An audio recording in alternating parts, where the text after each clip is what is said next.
Nasisante ang lalaki sa pagtulong nito sa isang pilay. Isang araw ay nakatanggap siya ng isang balita na makapagbabago ng kanyang buhay. Isang mabuting sales clerk ang nagawang tumulong sa isang pilay na customer sa mga dinadala nitong pinamili. Pero nasisante siya ng dahil dito. Gayunpaman, ng sumunod na araw ay nabigla na lamang siya sa balitang kanyang nabalitaan patungkol sa isang trabaho na kung siya ay kikita ng 5 beses na mas higit pa. Si Johnny Kelly ay isang lalaki na mapagmahal sa kanyang trabaho.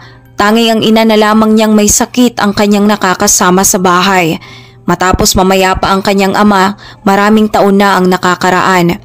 Nagtatrabaho siya sa isang grocery store kung saan nagagawa niyang makibagay, makipag-usap o kung minsan ay makipagkaibigan pa sa iba't ibang mga tao. Sa katunayan ay kilala na nga niya ang kanyang mga customers sa pangalan at maging ang mga customer na yon ay naliligayahan kay Johnny dahil sa pagiging maasikaso nito, palakaibigan at kabutihang loob. Pero sa kabila ng lahat, ang among lalaki ni Johnny na si Mr. Terrell ang natatanging tao sa store na hindi nabibilib sa kanya.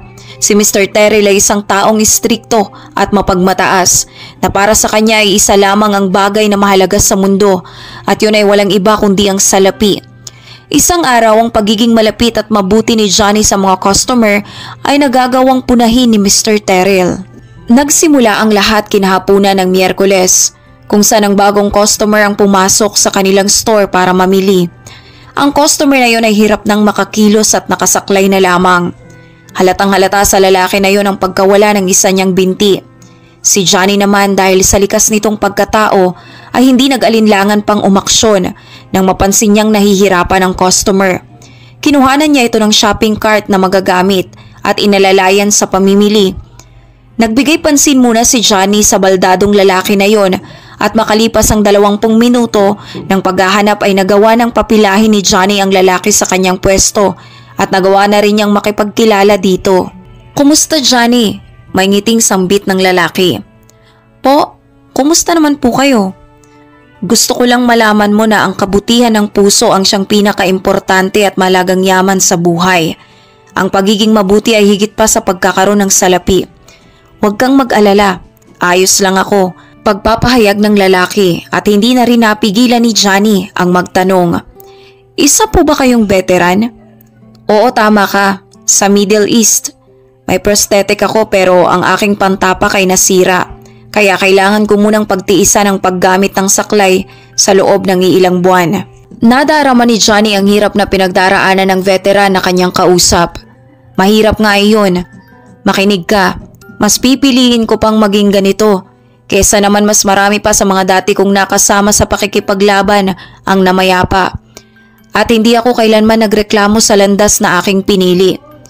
Si Johnny na ang nagsaayos ng lahat ng pinamili at inilagay ito sa 2 lagayan. Pero nahirapan pa rin ang lalaki na madala ang mga ito dahil sa kanyang saklay.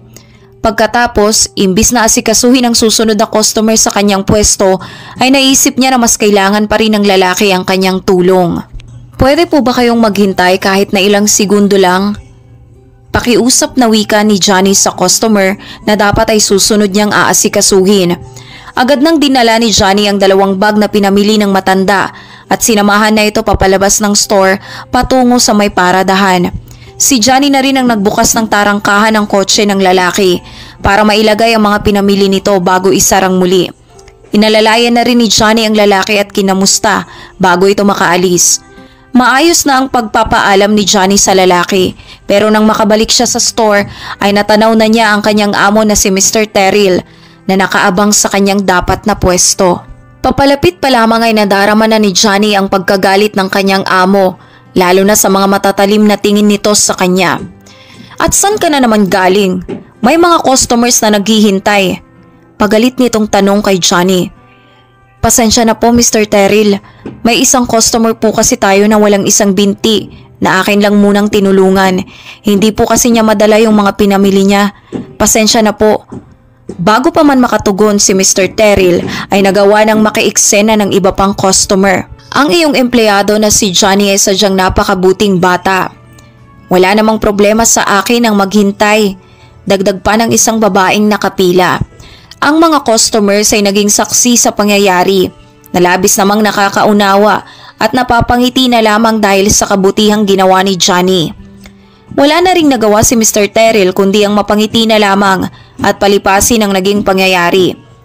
Labis siyang nag-init sa galit pero nagawa niya muna itong itago at nakapagdesisyon na lamang ng isang bagay. Kinagabihan kung saan halos papauwi na ang lahat bago makapagpasara ng store ay pribadong kinausap ni Mr. Terrell si Johnny sa opisina. Agad inabutan ni Mr. Terrell si Johnny ng isang pink slip at cheque. Wala akong pakialam sa kung ano man ang opinyon ng ibang tao para sa'yo. Naandito ka para magtrabaho, hindi para makipagkawang-gawa.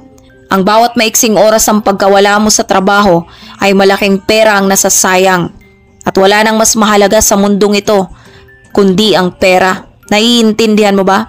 Sawang-sawa na ako sa pagbibida mo. Simula sa oras na ito, ay sisante ka na. Kitang-kita ni Johnny ang galit at seryosong ekspresyon sa mukha ng kanyang amo. Kaya't nais man niyang mga tuwiran ay hindi na niya nagawa pa. Alam niyang wala ng punto kung ikakatwiran pa niya ang kanyang sarili. Kinuha na lamang niya ang tseke at lumabas na ng store para makauwi. Simula ng gabing yon ay wala nang ibang nasa isip si Johnny kundi ang makapaghanap ng bagong trabaho na mapapasukan. Ang kanyang ina na nakaratay na lamang sa wheelchair ay nakadepende sa kanya kaya't kinakailangan niya ng mapagkukunan ng pera.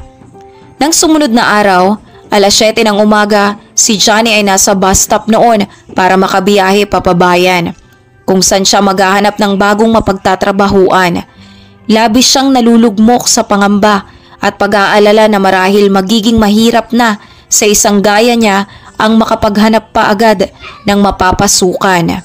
Pero imbis na ba sa isang kotse ang huminto para sa kanya nang siya ay mapansin, agad naman siyang kinausap ng lalaki na nagmamaneho nito na waring may pamilyar na boses para sa kanya.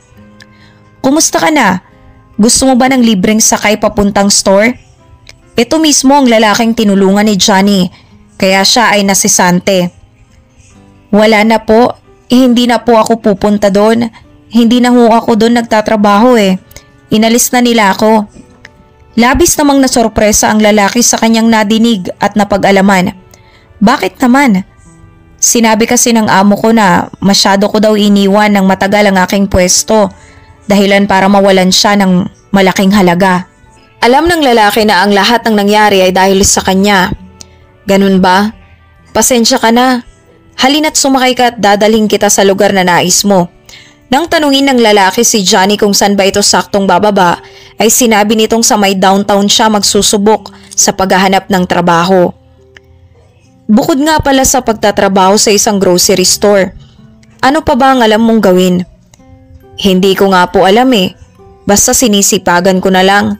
Wala naman kasi akong alam. Laging sinasabi ng nanay sa akin kundi sa video games lang daw ako magaling. Pag-amin ni Johnny sa lalaki na tila interesadong malaman ang ilang bagay na may kinalaman sa kanya. Ang galing naman, anong nilalaro mo? RPG ba o first person shooter? Napangiti naman si Johnny nang malamang marami din palang alam ang matanda patungkol sa mga video games. Napabilib bigla si Johnny sa kanilang pag-uusap nang maihayag na ng lalaki ang kanyang mga opinyon at mga idea may kinalaman sa console games. Dito na nagawang alukin ng lalaki si Johnny ng trabaho. Gusto mo bang magtrabaho sa akin? Sa inyo po? Ano pong gagawin? Nais kong makausap ang aking mga game developers para mabigyan pa sila ng ibang idea na magmumula sa'yo. Alam kong marami kang maibabahagi sa kanila na makakatulong ng sobra. Nagmamay-ari ako ng kumpanya na gumagawa ng laro at mukhang tugmang-tugma ka para magtrabaho sa akin. Walang masabi si Johnny kundi pasasalamat. Hindi niya inaakalang darating sa kanya ang ganong klaseng oportunidad ng biglaan. Hindi niya mapaniwalaan ang nangyayari at hindi na yon nakakapagtaka. Hindi niya rin naman inaasahan na ang kanyang simpleng pagtulong na yon ang siyang mag-aahon sa kanya sa pagkakadapa. Makalipas ang isang linggo ay ganap na ngang nakapagsimula si Johnny na makapagtrabaho sa malaking game company ng veteranong lalaki na hindi niya inaakalang nagmamay-ari pala ng ganong klaseng negosyo. Ngayon nga ay masigit pa niyang minamahal ang kanyang trabaho at labis siyang nasisiyahan sa bawat oras. Pinilit din si Johnny ng kanyang amo na magbalik sa pag-aaral at kumuha ng night courses sa isang lokal na kolehiyo. At yun ay hindi naman nahindian ni Johnny. Ang lalaking tumulong sa kanya hindi lamang isang magaling at mabait na amo, kundi isa ring guro at naging ama na rin para sa kanya. Naging mahirap ang lahat sa simula, pero dahil sa kanyang pag-aantabay ay nagawang malagpasan ni Johnny ang lahat para mas lalo pang magkaroon ng karunungan ang kanyang pag-iisip. Hanggang sa si Johnny ay tinanghal na sa kanilang kumpanya bilang isa sa pinakamahusay na developer na naroroon. Higit pa sa 5 beses ang kanyang nasasahod ngayon kaysa noong nasa grocery store pa lamang siya. Dagdag pa ang kanyang trabaho ay isang bagay na kanyang kinahihiligan. Isang kumpanya na siyang naglaan sa kanya ng magandang buhay. Sa paraang ito ay nagawa rin niyang mailagay sa tuluyang pagpapagamot ang kanyang ina at nagsimula ng maging maayos ang kanilang buhay. At ang lahat ng dahil sa pagiging mabuti lamang ng kanyang puso. Ano ang matututunan natin sa kwentong ito? Na ang kabutihan ay mas mahalaga pa kesa sa pera. Sinasabi ng marami na ang pera ang pinakamahalagang bagay sa mundo, pero napatunayan sa kwento na ang simpleng pagtulong ang magdadala sa iyo sa mas matinding biyaya na higit pa sa iyong inaakala. Lahat tayo ay may kanya-kanyang talento para iangat ang ating mga sarili. Maswerte na lang at si Johnny na ang talento niya ngayon ang nagsisilbi niya ring trabaho.